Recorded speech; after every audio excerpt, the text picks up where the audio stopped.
Xin chào các bạn quay trở lại kênh của mình. Trong video này mình sẽ hướng dẫn cho các bạn cách tạo bản nhanh trong ePlan. Thông thường thì chúng ta sẽ không có import được cái bản từ những cái định dạng soạn thảo văn bản khác như là Excel hoặc là một số cái phần mềm khác. ePlan nó sẽ không giống như trong AutoCAD, nó sẽ hỗ trợ chúng ta là import nhanh một cái bản đã có sẵn, một cái file tài liệu nào đó mà bạn đã soạn thảo sẵn ở trên máy tính của các bạn. Rồi để tạo bản theo cách cơ bản nhất trong ePlan thì chúng ta sẽ có cái công cụ graphic. Các bạn vào tab Insert trên thành Ribbon. Ở đây chúng ta sẽ có là Graphic Gallery. Rồi ở đây chúng ta sẽ có cái công cụ là Rectangle, là chúng ta sẽ vẽ cái hình chữ nhật trước. Ví dụ như ở đây là mình vẽ cái hình chữ nhật. Rồi để tạo bản, tạo cột, tạo dòng thì trong cái menu Graphic Gallery chúng ta sẽ có thêm các cái công cụ đường line. Rồi các bạn muốn vẽ được chính xác thì chúng ta sẽ bật cái chế độ lưới lên nhé. Các bạn quan sát nè, ở đây ví dụ như là mình đã tạo sẵn một cái bản trước đó rồi, thì mình cũng đã dùng các công cụ như là vẽ hình chữ nhật bằng hình thật là hình vuông bằng cái lệnh rectangle. Sau đó mình sẽ tạo các cái đường để thẳng đứng để tạo ra những cái cột trong này. Ví dụ như ở đây mình sẽ có 3 đường line thẳng đứng và mình sẽ có 3 đường line nằm ngang để tạo các cái dòng trong cái bảng này. Rồi sau đó thì các bạn sẽ chỉnh cái property của các cái hình rectangle hoặc là đường line, chỉnh độ dài mỏng của nó, line thickness đây, rồi chỉnh màu theo cái màu mà các bạn mong muốn. Ví dụ bên dưới chúng ta có một cái trang là BUC Overview. Ở đây là con BUC của hãng Mitsubishi FX3U. Ở đây chúng ta có một cái bảng và mình đã kẻ các kích thước của các bạn cho các bạn dễ nhìn trên hình, đúng chưa? Thì ở đây là chúng ta có cái cột đầu tiên. Bảng này là có 3 cột và 17 dòng. Cột đầu tiên tính từ bên phải qua là chúng ta sẽ có tiêu đề là cross reference, có nghĩa là tham chiếu của cái chân BUC input x0 này ở trên bản vẽ. Thứ hai là địa chỉ của chân BUC, và cột thứ ba chúng ta là có function tag của cái chân BUC đó. Ở đây chúng ta có 17 dòng từ trên xuống dưới. Theo cách thông thường như mình đã giới thiệu cho các bạn thì mình có thể vẽ một cái hình rectangle bao trùm hết khu vực này. Sau đó mình sẽ dùng các cái đường line để mình phân chia ra cột và dòng. Hoặc là các bạn có thể vẽ bảng theo cách thứ hai như thế này, là các bạn tạo những cái dòng của bảng bằng lệnh rectangle như các bạn có thể thấy trên màn hình. Tiếp theo mình sẽ có một công cụ để tạo bảng nhanh trong ePlan. Mời các bạn xem qua cái ePlan Add-in Table Maker. Ở đây mình đã viết ra để mình sẽ tặng cho các bạn miễn phí. Đầu tiên trong công cụ này chúng ta phải khai báo được bảng của chúng ta sẽ có bao nhiêu dòng. Ví dụ cái bảng ở bên tay trái của bạn nó có 17 dòng thì chúng ta sẽ nhập vào đây là 17. Rồi có bao nhiêu cột? Các bạn dễ dàng quan sát chúng ta có 3 cột. Rồi chiều cao của cột là bao nhiêu? Các bạn lưu ý là gì?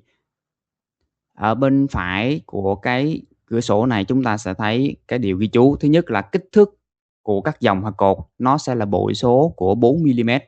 Đồng thời bạn có bao nhiêu dòng thì các bạn nhập bấy nhiêu kích thước tương ứng. Các bạn có thể ngăn cách các kích thước này bằng dấu chấm phẩy, dấu chấm hoặc là khoảng trắng ở trên bàn phím. Bên đây là mình đang ví dụ cho các bạn thấy. Các kích thước của dòng này các bạn có thể thay đổi tùy ý ở mỗi dòng. Ví dụ như dòng thứ nhất bạn không muốn nó có kích thước chiều cao dòng là 8mm thì các bạn có thể tăng lên 16. Nhưng trong ví dụ này tất cả các dòng đang có chiều cao là 8mm. Bởi vậy mình sẽ copy con số 8 này ra thành 17 lần.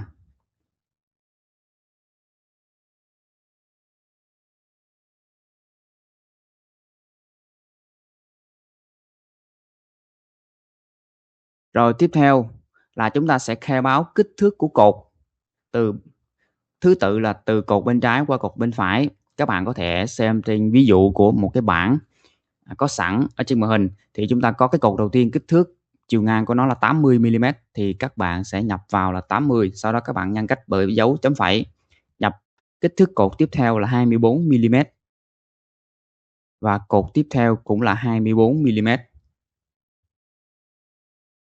Line color này bạn sẽ chọn màu sắc cho cái bảng của các bạn, ví dụ như là mình sẽ chọn màu đỏ. Rồi text color là gì? Thuộc tính text color trong phần mở rộng này nó sẽ tạo ra một số cái text mẫu có sẵn ở trong cái bảng để các bạn có thể thay đổi nội dung của nó, hoặc nếu các bạn không dùng những cái text mẫu này thì các bạn có thể bỏ đi. Ví dụ ở đây mình cũng sẽ chọn luôn cho nó là màu vàng. Rồi thuộc tính cuối cùng là lightweight thì bạn chọn là độ dày của nét. Ví dụ như ở đây mình chọn là 0.13 mm thì các bạn có thể tăng lên hoặc là giảm xuống tùy vào cái thiết kế của các bạn. Sau đó các bạn bấm create. Các bạn lưu ý là gì? Sau khi bấm create thì cái kích thước mà các bạn đã khai báo nó sẽ tự động lưu, thông số nó sẽ tự động lưu trong cái add-in này để các bạn có thể chỉnh sửa lại nhanh hơn. Tiếp theo các bạn chọn một điểm đặt ở trên màn hình để chúng ta bắt đầu tạo bảng. Ví dụ mình chọn cái điểm ở đây và mình bấm click chuột trái thì chúng ta sẽ có một cái bảng. Vì bảng này nó đã che các thông tin của macro BC thì mình sẽ undo lại và mình sẽ tạo ra một cái bảng khác mà mình sẽ tạo bên cạnh. Tại vì bảng chúng ta tạo ở bên phải macro BC nó sẽ đối xứng với cái bảng bên trái, nên là mình sẽ nhập kích thước ngược lại nha các bạn. Mình sẽ nhập kích thước ngược lại, có nghĩa là cột đầu tiên có độ rộng là 24 mm, tiếp theo là 24 mm và cuối cùng là 80 mm. Và mình bấm create. Sau đó mình chọn nơi đặt bảng. Những cái test mẫu trong bảng này chúng ta không sử dụng thì các bạn hãy xóa đi. Bảng đã được đánh số thứ tự từ 1 trở đi. Rồi chúng ta xóa đi. Sau đó các bạn có thể bấm phím G trên bàn phím để group bảng này lại và di chuyển cái bảng vào vị trí mà các bạn mong muốn. Ở đây các bạn quan sát chúng ta đã tạo bảng rất nhanh và rất chính xác theo như các thông số mà các bạn có thể nhập vào. Bây giờ mình sẽ thử tạo thêm một cái bảng khác. Trong đó mình sẽ thay đổi kích thước chiều cao bất kỳ của một hàng của cái bảng này. Ví dụ như đây là 8 mm. Các bạn nhớ là số này phải là bộ số của 4 mm. Nếu các bạn nhập kích thước không phải là bộ số của 4 mm thì add-in sẽ báo lỗi. Ví dụ như là mình nhập là đầu tiên là 4 và cuối cùng là 16. Mình bấm create. Mình sẽ bấm bên cạnh. Các bạn lại thấy gì? Tiêu đề của bảng này chiều cao dòng của nó là 4 mm.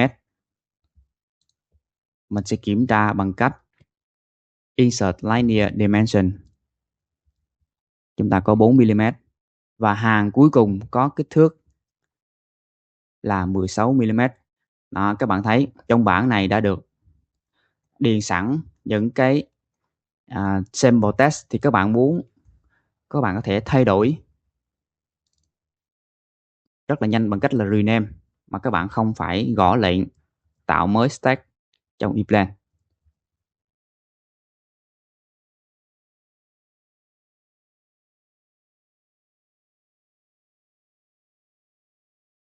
Như vậy là chúng ta đã có một cái công cụ tạo bảng rất nhanh. Thì add-in này mình sẽ để link tải ở trong phần mô tả của video này. Các bạn tải về hoàn toàn miễn phí.